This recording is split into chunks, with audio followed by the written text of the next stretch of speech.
नमः सिद्धेभ्यः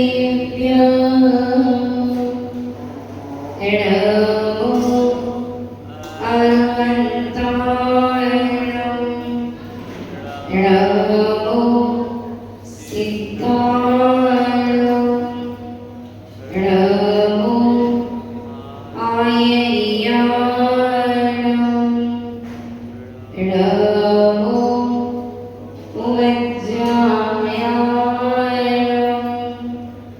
नमो लोहि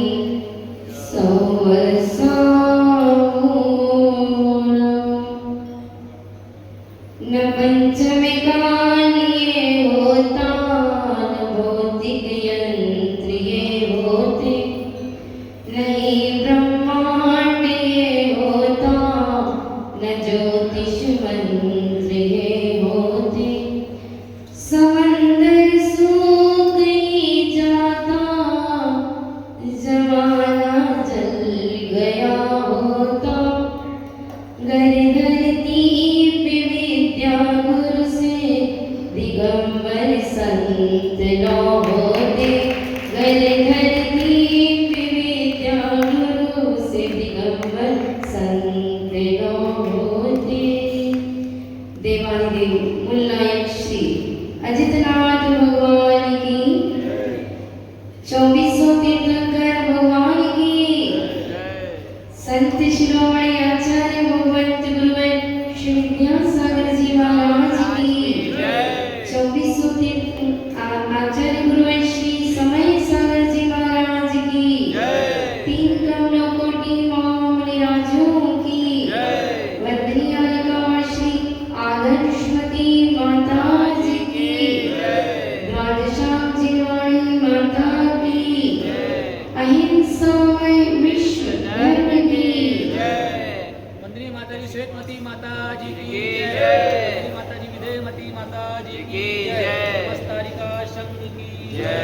यह पर्वराज परिश्रम महापर्व और आप लोगों को लगता होगा कि सबसे ज्यादा बातें तो धन की ही आ रही है। हम कमाते हैं तो भी हमारे पीछे पड़ जाते हैं कि धन कमाते धन कमाते धन कमाते। अगर धन नहीं कमाएंगे तो खाएंगे क्या, करेंगे क्या, परिवार का पालन पोषण कैसे करेंगे। और अपन जब देखते हैं 10 धर्मों के 10 धर्मों में जब पूजन भी पढ़ते हो आप लोग तो शोष धर्म के दिन भी तृष्णा नहीं रखने की बात कर दी कि जितना मिले उसमें संतोष करो। क्यों करो? क्योंकि लोग पाप का बाप बखाना। उस दिन ये नहीं कहा कि तुम धन अर्जित मत करो, उस दिन भी यही कहा था कि धन को कमाना बुरा नहीं है, धन एकत्रित करना बुरा नहीं है, लेकिन धन को एकत्रित करके और END एंड नहीं AND एंड होता रहता है और यही जो और की भावना है वह हमारे शरीर का दी एंड कर देती है, लेकिन हमारा आत्मा का मुक्ति प्राप्ति का तो दी एंड होना चाहिए, संसार का वो नहीं हो पाता है। तो उत्तम शोष धर्म के दिन भी तृष्णा लोभ नहीं करने का कहा। कल भी आपने सुना उत्तम त्याग के दिन कि निज हाथ दीजे साथ लीजे खाए खोया बह गया। यानी कल भी दान की बात आ गई कि धन यदि कमाया है तो उसको सही जगह उपयोग करो। क्यों करो? वह आचार्य ने कहा है कि धन एकत्रित करने के बाद वो जाएगा तो पक्का है, आप ही उसका उपयोग कर पाओ ये जरूरी नहीं है, क्योंकि धन की 3 ही गति होती है, या तो भोग कर लो या दान कर लो। भोग भी करो दान भी करो यदि भोग का मतलब जितनी आवश्यकता है उतनी पूर्ति करो अपने जीवन में और परसेंटेज बना लो, 4 भाग कर लो अपनी जिंदगी में। अगर 100% आपके पास धन है तो 50% आप अपने परिवार के लिए, पालन पोषण के लिए और बचा करके 25% और रख लो। लेकिन 25% धन का उपयोग कहाँ करना? जहाँ उपकार की भावना आ जाए, जहाँ देने की बात आए, तो ऐसे जगह दान देना जहाँ पर, जैसे कि कल बताया था, बीज डालना तो कहाँ डालना? उपजाऊ भूमि में डालोगे तो वो बीज फलीभूत होगा, लेकिन यदि पत्थर पे डालोगे तो वह बीज सड़ के नष्ट हो जाएगा नीचे गिर के, लेकिन वह फलीभूत नहीं होगा। तो दान भी हमें कल बता दिया कि 4 प्रकार का दान देना चाहिए। आहार दान, औषध दान, अभय दान, शास्त्र दान और भी दान आते हैं।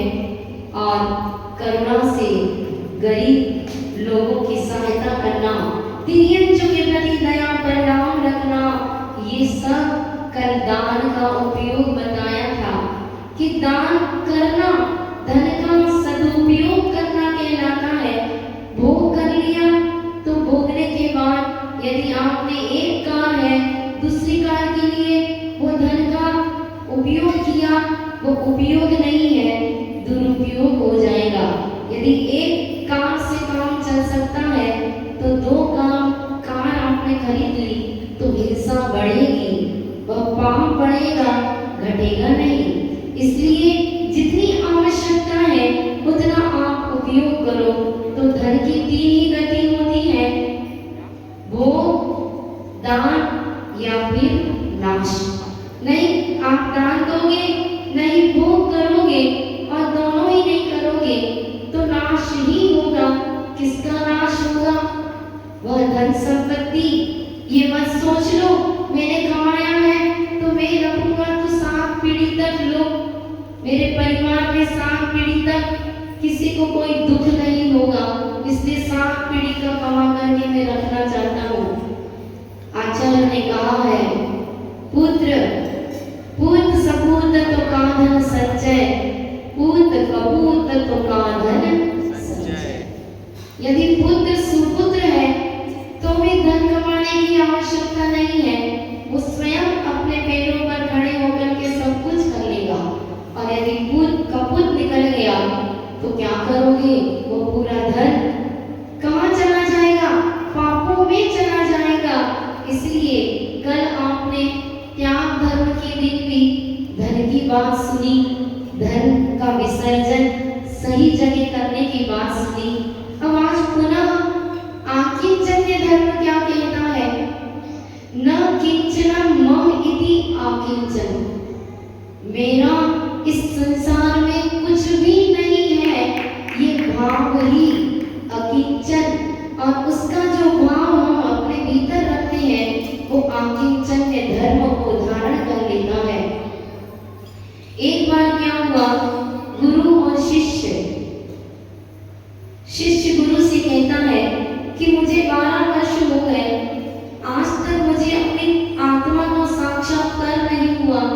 आपने कहा था कि मैं तुम्हें आत्मा का साक्षात्कार कराऊंगा, लेकिन आज तक मुझे अपनी आत्मा का साक्षात्कार नहीं हुआ, वजह क्या है? तब गुरु जी ने कहा कि ये जो सामने पहाड़ दिख रहा है, इस पहाड़ पर मैं जा रहा हूँ, तुम भी आना। और ये जो नीचे पत्थर है, इन पत्थरों को तुम्हें लेकर के आना है। बड़े बड़े 3-4 पत्थर थे और कुछ छोटे छोटे भी पत्थर थे। और शिष्य से कहा कि इन पत्थरों को लेकर के तुम्हें पहाड़ पर आना है, मैं तुम्हें साक्षात्कार कराऊंगा आत्मा का। वह शिष्य, गुरु तो पहले से ही पहुंच गए और शिष्य चल देता है, गुरु की आज्ञा थी, वह लेकर के चलता है ले जाना था। उसने सोचा हो सकता गुरुजी को कुछ काम होगा ऊपर, इसलिए गुरु आज्ञा को मानते हुए वह एक पोटली बनाता है, छोटे छोटे पत्थरों को भर लेता है, एक पत्थर सिर पे रख लेता है और एक हाथ में रख लेता है और चढ़ना प्रारंभ कर देता है। जैसे जैसे वह 8-10 कदम चलता है, शरीर इतना भारी और ऊपर से पत्थरों का भार, कैसे पहुंचूंगा ऊपर। उसने सोचा कि ये पत्थर तो बड़ा भारी है, इसको तो अलग कर दो, और वो पत्थर अलग कर देता है। थकान इतनी महसूस हो रही है, पसीना पसीना हो गया और वह धीरे धीरे जैसे जैसे चढ़ाई चढ़ती जा रहा है, वैसे वैसे उन पत्थरों को अलग करता जा रहा है, क्योंकि अब इतना सभी भार उसे सहन नहीं हो रहा। और ऊपर पहुंचते पहुंचते वह सब कुछ अलग करके पहुंच जाता है गुरु चरणों में। और गुरु जी पूछते हैं, क्यों भाई आ गए? हाँ गुरु जी मैं आ गया। मैंने जो कहा था वो कहाँ है पत्थर? वो कहता है गुरु जी वो पत्थर का भार मुझे ऊपर चढ़ने नहीं दे रहा था, इसलिए मैं परेशान हो गया, मैं चढ़ाई चढ़ ही नहीं पा रहा था, इसलिए मैंने उन पत्थरों को अलग कर दिया। आचार्य भगवान कहते हैं, वह कहता है गुरु उनसे कहता है कि देखो तुम्हें यह पत्थर का भार समझ में आया तो तुमने पत्थरों को अलग कर दिया, और जब तक तुमने सब कुछ अलग नहीं किया तब तक तुम ऊपर नहीं चढ़ पाए। ऐसी जो जो जो जो भी वस्तुओं के प्रति तुम्हें अपनापन, मेरापन, जो मेरा मेरा करके जितना भी इकट्ठा किया है, उन सबको जब तक अलग नहीं करोगे तब तक तुम्हें आत्मा का साक्षात्कार भी नहीं हो सकता।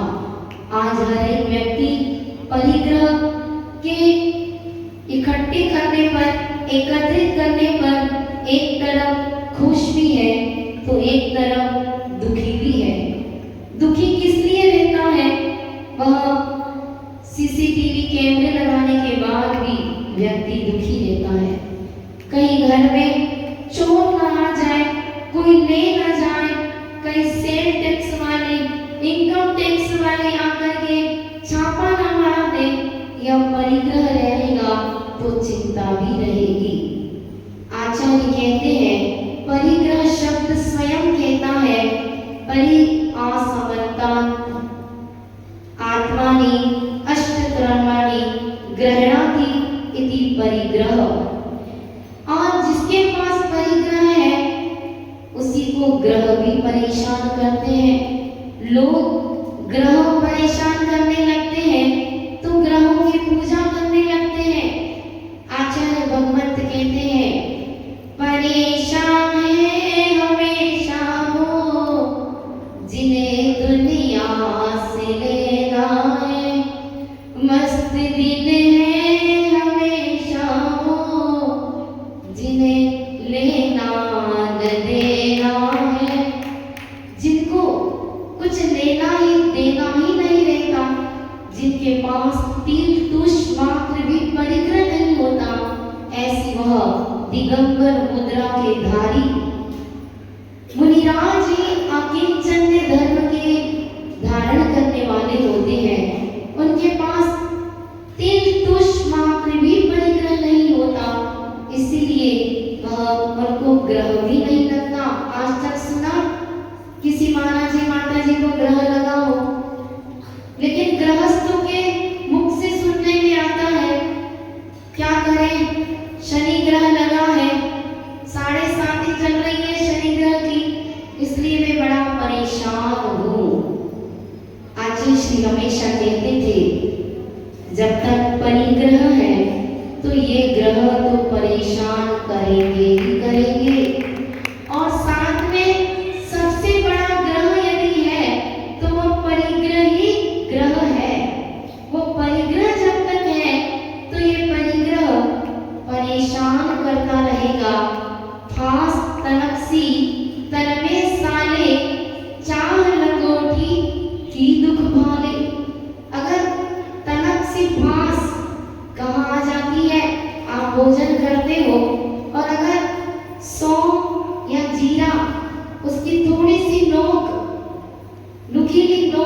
यदि दांत में कहीं फंस जाती है तो दिन भर फांस तनकसी दांत में साले, मतलब वह जीवा बार बार कहाँ जाती है, उस फांस की ओर जाती है।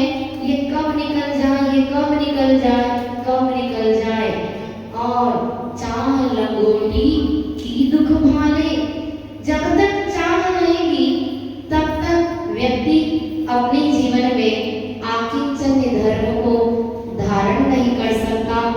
माता जी, हम लोग तो आकिंचन्य इस जन्म में तो मुनि बन नहीं सकते। हम मुनि नहीं बन सकते तो क्या हम आकिंचन्य धर्म का थोड़ा सा अंश भी अपने अंदर नहीं ला सकते? क्या ला सकते हो? कैसे ला सकते हो? संसार में 4 तरह के प्राणी होते हैं। पहले तरह का देखेंगे हम कितना कर सकते हैं। 4 तरह के प्राणी दुनिया में हैं। पहला वो व्यक्ति है, उस तरह के व्यक्ति हैं जो कहते हैं मेरा तो मेरा, तेरा भी मेरा, मेरा तो मेरा, तेरा भी मेरा। ये स्थिति जिनकी हुई थी, जिनके अंदर परिणाम था, वह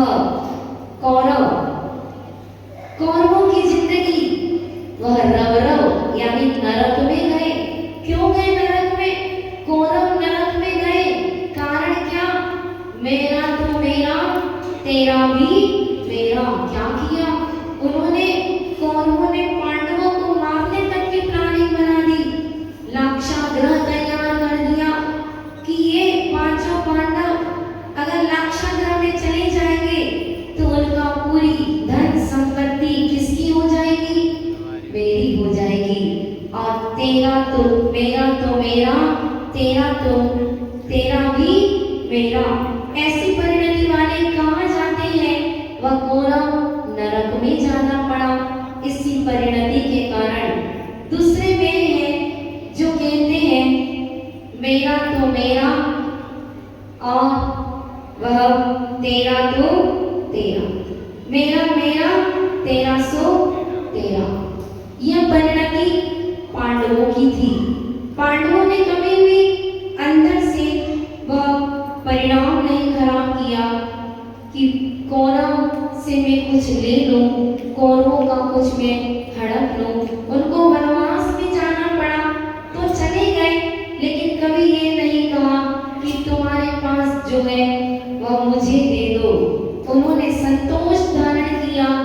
क्या कहा? मेरा मेरा, तेरा सो तेरा।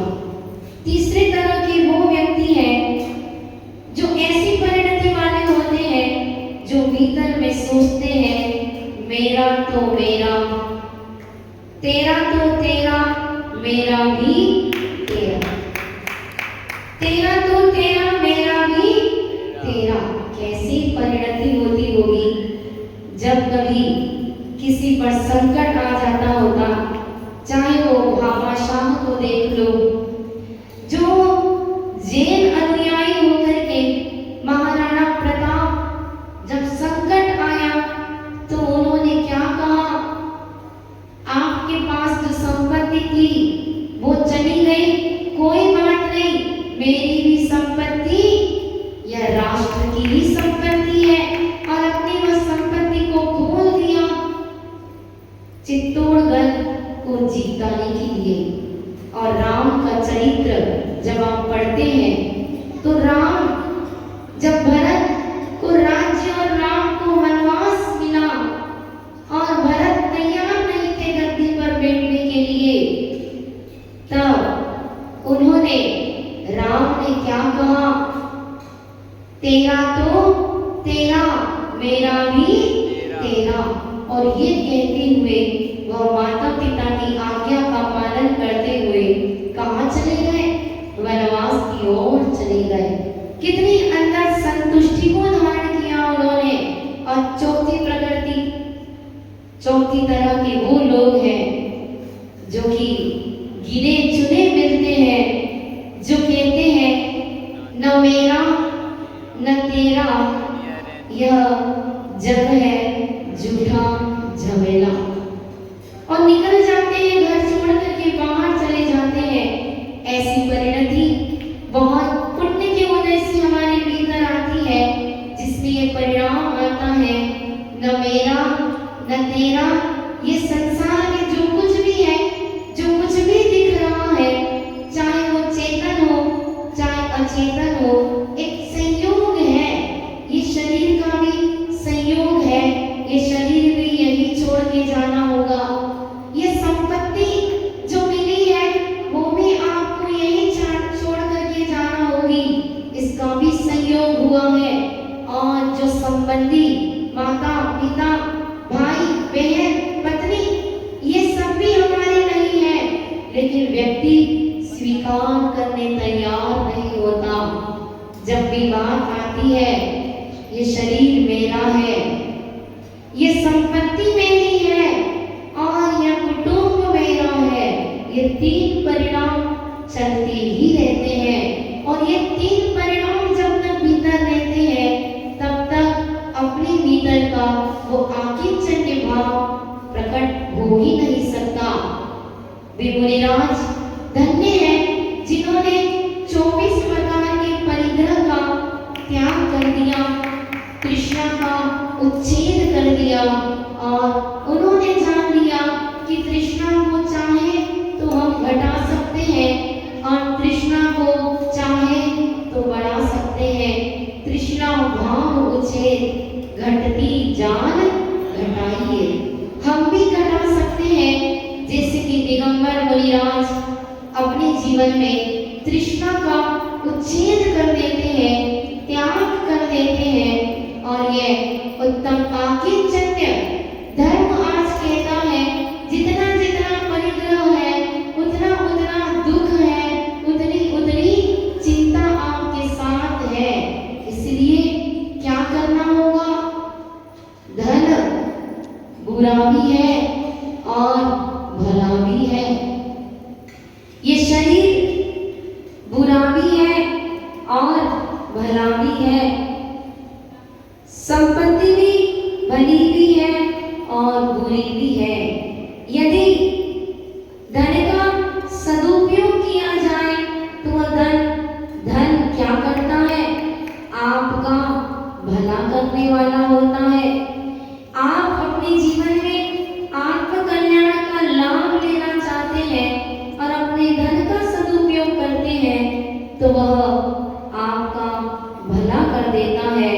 तो धन को भला भी कहा गया है, लेकिन धन बुरा भी है। हमें भला है ये तो समझ में आ जाता है, लेकिन धन बुरा है ये समझने में हमारा मन तैयार नहीं होता।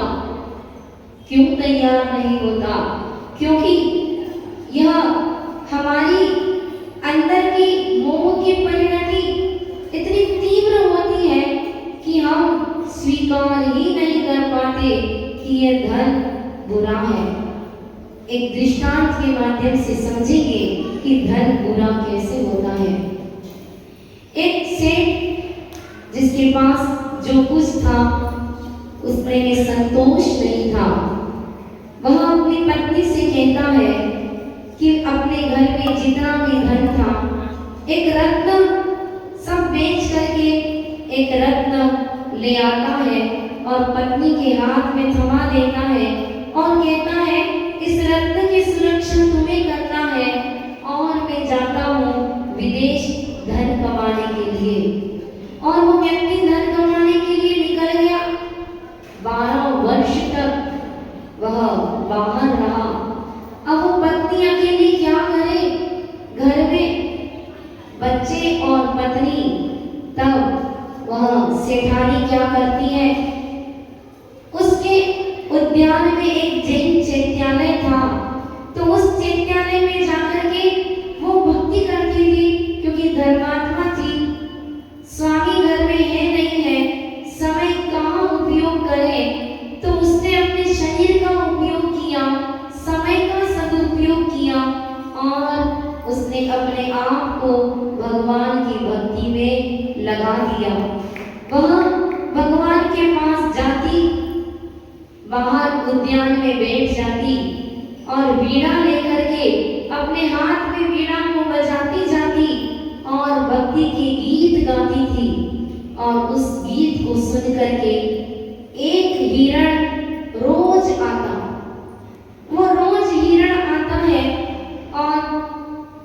कितना झूम करके वो भक्ति गीत सुनता है और प्रसन्न होकर के अपने मुख में एक हीरा लेकर के आता और रोज एक हीरा सेठानी के पास छोड़ करके चला जाता। अब वो सेठानी रोज हीरा उठाती और घर में एक कमरे में डाल देती। सोचो 12 साल में कितने हीरे, पूरा कमरा ही भर गया। हीरों से जगमगाने लगा वो कमरा। 12 वर्ष हो गए।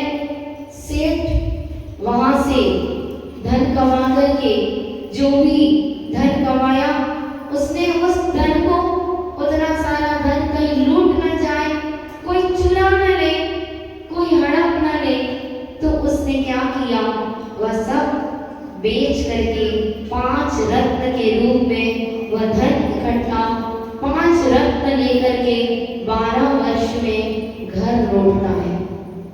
और घर आकर के बड़ा प्रसन्न होकर के पत्नी से कहता है, देखो मैं 5 रत्न हीरा लेकर के आया हूँ, 5 हीरा लेकर के आया हूँ। और वह सेठानी जैसे ही देखती है, अरे 5 हीरे के लिए 12 साल, 12 वर्ष में मात्र 5 हीरे आप धन अर्जित कर पाए, इतना ही कमा पाए। वो कहता है, वो सेठानी कहती है, आपको 5 हीरे ही मिले, देख लो आपको बाहर जाने की भी आवश्यकता नहीं थी। मेरे पास तो हीरों का खजाना भर गया है, वह ऐसे ही पड़े हुए हैं हीरे। वो कहता है, कैसे, कहाँ है हीरे? वो देखता है, कमरा खोल करके सेठानी दिखाती है, पूरा कमरा हीरों से भरा हुआ है। वह अब सोचता है सेठ कि पक्का इसके चरित्र में ये किसी न किसी के पास इसका जाना हुआ होगा। व्यक्ति पाप मन से कितना कमा लेता है, वह अपनी सेठानी के प्रति गलत सोचता है और सोचता है हो सकता इसका किसी के साथ कुछ संबंध होगा, इसलिए इसको इतने सारे हीरे मिल गए होंगे। वह पूछता है, तुम्हें ये मिले कहाँ से हीरे? वो कहती है कि ये हीरे मैंने कहीं से नहीं प्राप्त किए, वह तो मुझे हीरे मिले हैं। वो कहता है, मुझे ये बताओ कहाँ से मिले? तब सेठानी कहती है, आप आज तो सो जाओ, कल मेरे साथ आप चलना और आप दूर से पीछे से छुप करके देख लेना कि हीरे कहाँ से आते हैं। और वह भक्ति में मग्न हो जाती है। रोज की भांति हिरण आता है, वह गीत संगीत सुनता है और एक हीरा वहीं पर छोड़ करके चला जाता है। वह सेठ देख करके बड़ा आश्चर्य करता है कि अरे सेठानी की इतनी भक्ति, भगवान की इतनी श्रद्धा आस्था के साथ इतनी भक्ति कि वो हिरण रोज ऐसी हीरा दे जाता था। अब उसके अंदर लालच आ गया, तृष्णा जाग गई। कमरा भर के हीरे थे तो भी संतुष्टि नहीं। 5 कमा के लाया था तो थोड़ा खुश हो रहा था, लेकिन अब और तृष्णा। इसलिए कहा है, तृष्णा को क्या करना है? तृष्णा भाव उच्छेद घटती जान घटाइए, तृष्णा मत करो। वह सेठ के मन में पाप आ गया और वो प्लानिंग बनाता है, पक्का उस हिरण के पास उसकी पेट में बहुत सारे हीरे होंगे, तभी तो ये रोज एक हीरा उगलता है और वह हीरा निकालता है। तो वो सेठ क्या सोचता है कि कल सेठानी के पास जब हिरण आएगा तो मैं पूरे हीरे एक बार में प्राप्त करूंगा। और दूसरे दिन पुनः सेठानी अपनी भक्ति में मस्त रहती है। हिरण आता है, रत्न रखता है और जाने को होता है। पीछे से सेठ दौड़ता दौड़ता आता है और तीर का संधान लिए वह तीर छोड़ने की कोशिश करता है। सेठानी कहती है, नहीं, ऐसा मत करो, एक जीव की हिंसा मत करो, इसको आप क्यों मार रहे हो। वह उस हिरण के बीच में आ जाती है। वह हिरण जहाँ जा रहा था उसके बीच में आके खड़ी हो जाती है। वो तीर का निशाना वो छोड़ चुका था और वो तीर सीधा जाकर के सेठानी को लगता है। सेठानी गिर जाती है, प्राण पखेरु उड़ जाते हैं, लेकिन वो सेठानी की चिंता नहीं करता है। पहले हिरण के पीछे भागता है और हिरण को तीर मारता है। वह हिरण भी मर जाता है, लेकिन पेट चीर करके देखता है, उसे कुछ भी नहीं मिलता। पुनः लौट करके आता है, अभी भी पत्नी का ख्याल नहीं। वो सीधा जाता है, कहाँ जाता है, जहाँ कमरे में हीरे रखे थे।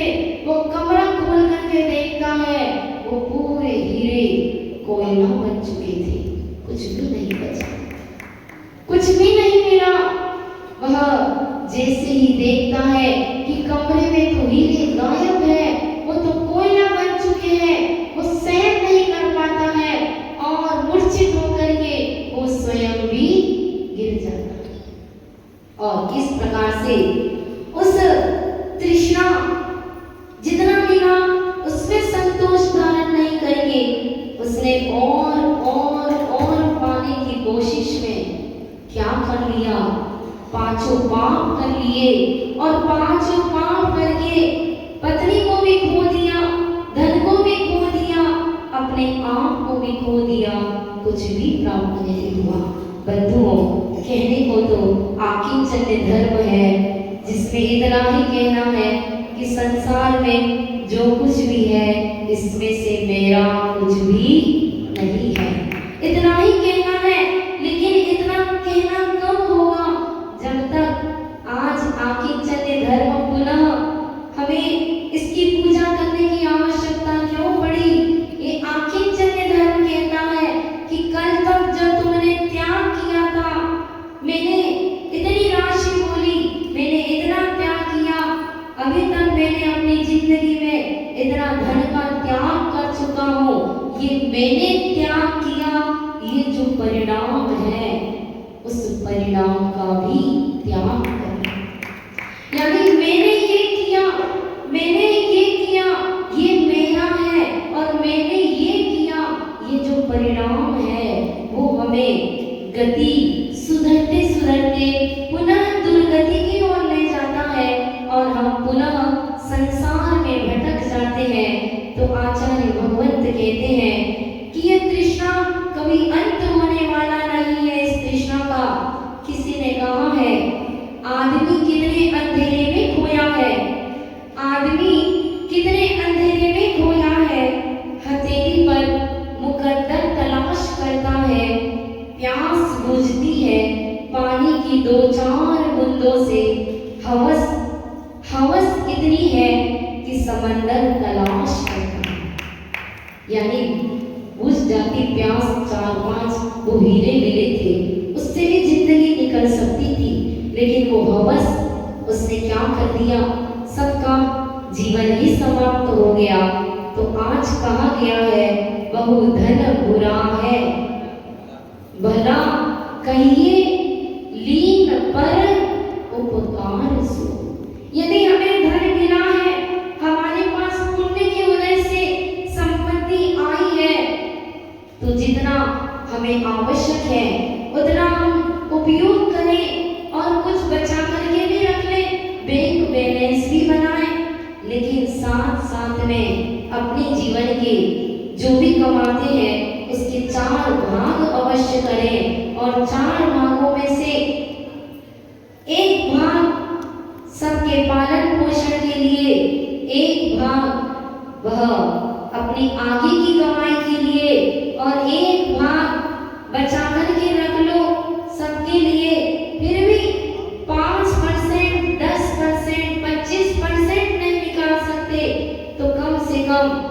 20%, 20 नहीं तो 15, 15 नहीं तो 10, 10 नहीं तो 5% निकालना चाहिए। तभी यह जो दूसरों के उपयोग में आप करोगे, जिन मंदिर बनाना, जिन प्रतिमा विराजमान करना, और तो और धर्मशाला बनाना, चैत्यालय, जिन चिकित्सालय, औषधालय बनाना, गरीबों का उपकार करना, और यह सब करके आप किसी और का उपकार नहीं करते। यदि आपने दान भी बोला है तो कोई किसी के ऊपर उपकार नहीं किया है। इसलिए ये भाव भी छोड़ देना कि मैंने ये दिया, मैंने ये किया, मैंने ये किया, क्योंकि ये जो कुछ भी किया है आपने अपने ऊपर ही उपकार किया है। क्यों? क्योंकि जितना जितना वह शिष्य छोड़ता चला गया, त्याग करता गया, उतना उतना वह ऊपर पहुंचता गया। वह आकिंचन्य धर्म कहता है कि मैं और मेरेपन का जितना जितना भाव आप छोड़ते चले जाओगे, कर्तव्य करते चले जाओ। मेरा कर्तव्य है परिवार का पालन पोषण करना, मेरा कर्तव्य है बच्चों को बड़ा करना, मेरा कर्तव्य है पढ़ाना लिखाना और उनको अपने पैरों पर खड़ा करना। उसके बाद तो जीवन अपना कहाँ लगाना है? अपने ऊपर उपकार करने में लगाना है। वो जब कमाने लगे तो अपने द्वारा जो हमने कमाया है उसको वह क्या करना है? धन को भले रूप में परिणत करना है। और वो भला तभी होगा जब हम धर्म के क्षेत्र में लाभ लेंगे, धन का विसर्जन करके, धर्म के प्रति ममत्व छोड़ करके। जब हम अपने करीब आएंगे, आप कितना ही सोच लो ये शरीर मेरा है, लेकिन आचार्य श्री कहते हैं खाल मिली थी यही, ये खाल मिली थी यही, मिट्टी में मिली खाली जाता। जब जाओगे ना तो खाल यही मिली है और यही मिट्टी में पुनः मिल जाएगी, और जाओगे तो खाली ही जाना होगा। खाली का मतलब यदि पाप किया है तो पाप की गठरी साथ में जाएगी, और यदि धर्म क्षेत्र में अपने शरीर का उपयोग किया, अपनी संपत्ति का उपयोग किया, अपने परिवार के प्रति वह कर्तव्य यदि किया है, तो वह सब कुछ एक पुण्य की गठरी बन करके आपके साथ में जाएगा। बाकी कुछ भी कोई भी व्यक्ति ले जाने वाला नहीं है, न ही परिवार के लोग कोई साथ में जाने वाले हैं। ऐसा ही प्रवचन चल रहा था, कई लोग सुन रहे थे। एक व्यक्ति उठ करके कहता है, संत जी आप कैसे कहते हैं कि कोई किसी का साथी नहीं है, कोई किसी का कोई नहीं है? आपने ऐसा कैसे कह दिया? आपका कोई नहीं होगा। मेरे तो घर में मेरे पिताजी हैं, मेरी माँ है, मेरे भाई हैं, मेरी बहन है, मेरी पत्नी है, सब मुझे इतना चाहते हैं कि मैं थोड़ी देर न दिखूं तो फोन आ जाता है, कहाँ हो, अभी तक क्यों नहीं आए? आप कैसे कह रहे कि मेरा कोई नहीं है? तब वो संत कहते हैं कि तुम्हें मैं एक सूत्र देता हूँ, तुम्हें वो कार्य करना है, तुम्हें पता चल जाएगा कि तुम्हारा कौन है, तुम परीक्षा करके देख लो।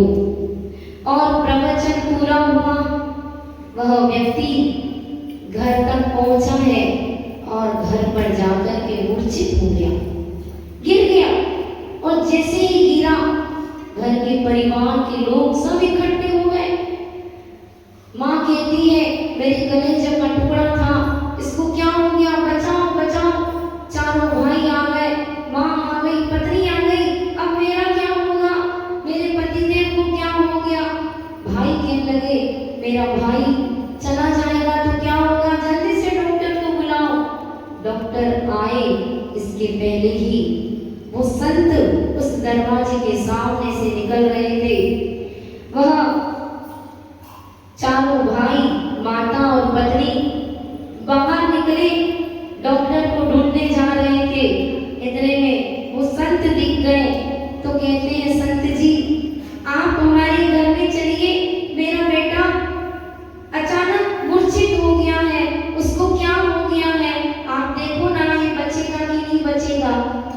संत ने क्या किया, उसकी नाड़ी पकड़ी और देखा धीमी धीमी नाड़ी चल रही है। संत कहते हैं, वो कौन से संत थे? दिगंबर संत नहीं, जो घरों में जाकर के उपदेश देते हैं। त्यागी व्रती सन्यासी समझ लो। वह पहुंच गए और उन्होंने कहा सब लोगों से कि मुझे एक गिलास पानी ला करके दो, और एक गिलास पानी मंगाया और कुछ मंत्र पढ़ा और कहते हैं तुम में से कोई भी एक इस पानी को पी लेगा तो आपका बेटा जिंदा हो जाएगा। सब कहते हैं मैं पीऊंगा, मैं पीऊंगा, मैं पीऊंगा, और सब गिलास लेने को होते हैं। इतने में संत कहते हैं सावधान, ध्यान रखना, जो पानी पिएगा वो मर जाएगा और उसकी जगह ये जिंदा हो जाएगा। अब सब पीछे हट गए, कोई भी तैयार नहीं, पानी गिलास पकड़ने तैयार नहीं। संत कहते हैं पिता से, पी लो आप पानी, आपने तो अभी कहा था मेरा बेटा बड़ा कमाऊ है, ये नहीं रहेगा तो क्या होगा, आप पी लीजिए पानी। वो कहता है मेरे तो 4 पुत्र और हैं, अभी मुझे उनको भी देखना है।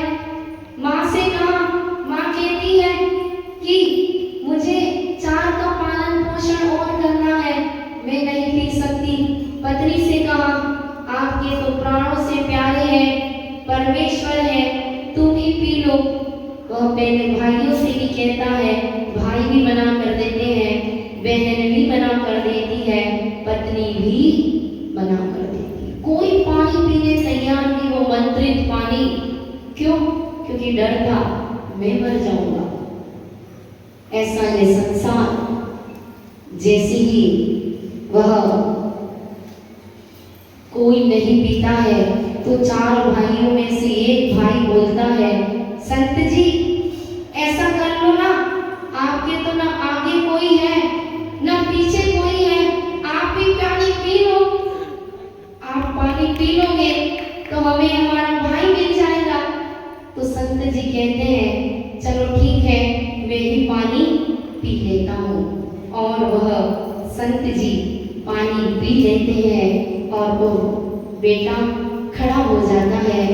सब लोग पुनः कहते हैं, ओ मेरा बेटा जिंदा हो गया, मेरा बेटा बच गया, मेरा बेटा कितना अच्छा है, कितना अच्छा है। बेटी तुम सुरक्षित तो कहीं लगी तो नहीं? अब वो बेटा संत जाने को होते हैं वापिस, वह बेटा उनके साथ चल देता है। वो सब रोते हैं, घर वाले कहते हैं तुम कहाँ जा रहे हो? वो कहता है अब मैं चला, अब मुझे पता चल गया ये स्वार्थ का संसार है, यहाँ पर सब स्वार्थ के रिश्ते हैं, कोई भी किसी का नहीं है। और वो कहता है मैं अब चला, मैं अपने आप को प्राप्त करने के लिए अकेले ही जाऊंगा, अकेले ही हूँ, अकेला था, अकेला हूँ और अकेला ही रहूंगा, और मैं अपने आप को प्राप्त करूंगा। आप लोग भी पूजन में पढ़ते हो, मैं एकाकी एकत्व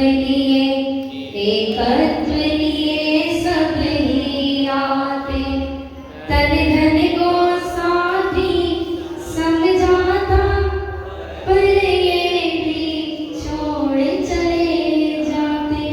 मतलब खाल मिली थी यही, मिट्टी में मिली खाली जाता हूँ, कोई कुछ लेकर के नहीं जाता है। ये आकिंचन्य धर्म अपने आप के पास आने का कहता है। न मेरा संसार में कुछ था, न है, न हो सकता है, मेरा आत्म तत्व ही मेरा है, उसे ही मुझे प्राप्त करना है। और जब तक संसार में है तो हमें क्या करना है? अपने शरीर का सदुपयोग करना है, अपने धन का सदुपयोग करना है, और संसार में जितने भी रिश्ते नाते हैं उनको भी सही मार्ग में लगाना है। तब हमारे जीवन में भी वो आकिंचन्य धर्म आ सकता है। गुरु जी का जीवन, जिसने अपने जीवन में आकिंचन्य धर्म का कितनी सूक्ष्मता से पालन किया है, वह सूक्ष्मता से आकिंचन धर्म का पालन करने वाले गुरुदेव। क्या बताएं उनके बारे में। एक बार क्या हुआ, आचार्य का कमंडल इधर से उधर हो गया और जहां आचार्य थे वहां पर कुंतु सागर जी महाराज का कमंडल रखा था। आचार्य कमंडल लेकर के वह कुंतु सागर जी के कमरे के बाहर बाजू में ही कमरा था। कहते हैं कुंतु सागर तुम्हारा मैं कमंडल ले जाऊं। और वो तो एकदम से घबरा गए कि आचार्य ऐसा क्यों पूछ रहे हैं। आचार्य आप कमंडल भी की बात करते हो, कमंडल भी आपका ही है या साधु मंडल भी आपका ही है और मैं भी आपका ही हूँ, आप क्यों पूछ रहे हैं आप मेरे से। आचार्य कहते हैं न कमंडल मेरा है, न ये साधु मंडल मेरा है, न ही तुम मेरे हो। मैं तो अकेला था, अकेला हूँ और अकेला ही रहूंगा। संग में रह करके गुरु जी ने अपने कर्तव्य को किया है, हर शिष्य को तैयार किया है, लेकिन कभी ये नहीं कहा कि ये मेरा शिष्य है, ये मेरा शरीर है। ऐसे आकिंचन व्रत के धारी पूज्य गुरुदेव को और आचार्य श्री समय सागर जी महाराज जिनकी निष्प्रह वृत्ति, वह कितने निष्प्रह वृत्ति के साथ आज आचार्य श्री की आज्ञा से वह सिंहासन पर बैठने के बाद भी कितना आकिंचन व्रत उनके भीतर पल रहा है। वो कहते हैं मुझे कुछ नहीं करना है, जो गुरु ने कहा था वो ही हम सबको मिलकर के करना है, मुझे कुछ नया नहीं करना है। गुरु की आज्ञा में हम सबको चलना है और गुरु जी ने जो जो कहा है उन कार्यों को हम सबको पूरा करना है। ऐसे आकिंचन व्रत के धारी सभी मुनिराजों को, गुरुदेव को नमस्कार करते हुए, नमोस्तु करते हुए हम सब भी भावना भाए कि हे गुरुदेव, हम सब के जीवन में भी ऐसी परिणति एक दिन आए कि यह कुछ भी मेरा नहीं है और हम सब भी इस भव में नहीं धारण कर सकते मुनिलिंग। तो हम भी गुरुदेव आप जब समूह शरण लेकर के आए, आपका समूह शरण आए, आप तीर्थंकर बने, हम मुनि बन करके आपके कोठे में बैठ करके तीर्थंकर करके और 12 कोठों में से मुनि के कोठे में बैठ करके दिगंबर मुद्रा को धारण करके शपथ श्रेणी को आरोहण करके एक दिन हम भी आकिंचन धर्म को पालन करते हुए मुक्ति को प्राप्त करें। तभी हमारा जीवन वह ये मनुष्य पर्याय प्राप्त करना सार्थक हो सकता है। ऐसी भावनाएं रोज रोज भाग करके हम अपने जीवन में अपना कल्याण करें। जय बोलो आकिंचन